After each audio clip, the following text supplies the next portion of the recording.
Today we're joined with Holly from Global Merces, who's going to be talking to us about alternative investments. Welcome. Thanks for having me.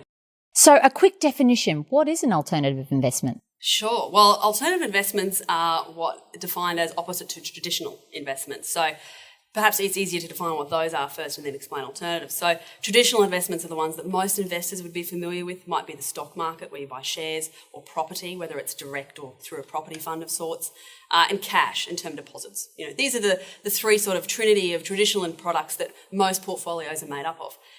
Now, we've seen obviously issues with portfolios that are heavily correlated, particularly during the 2008 crisis and recent market corrections. So where alternative fits in is they're not one of those three, or in some cases it might be a different way of approaching or investing in those three. So some examples would be currency, media.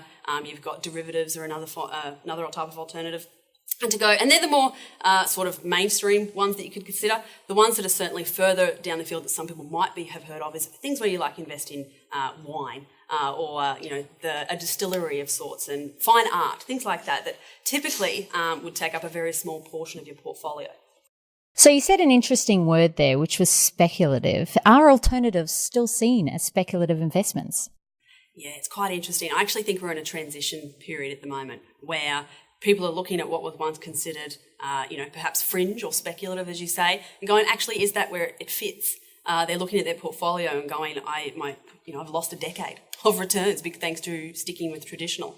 Is there, safe, regulated alternatives out there? And I think particularly in Australia, they've been looking for alternatives for the last decade. What's lacking is the industry appetite to bring those types of products to market, which is something that Global Merces is big on, is bringing those alternatives in a safe, regulated product for mums and dads, family offices across the board to invest in and access alternative investments.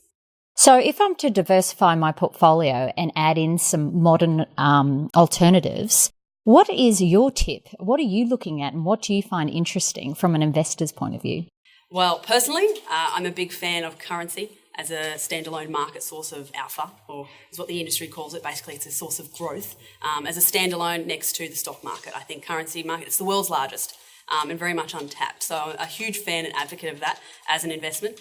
Media is another personal interest that I have, and that's intellectual property. I don't want to buy shares in, the latest blockbuster film, which is, quite high risk. I don't want to buy shares in listed old media companies. I want to invest in new media companies that have intellectual property, whether it's code or some fantastic new characters, whatever it is. That's where I want to personally be investing.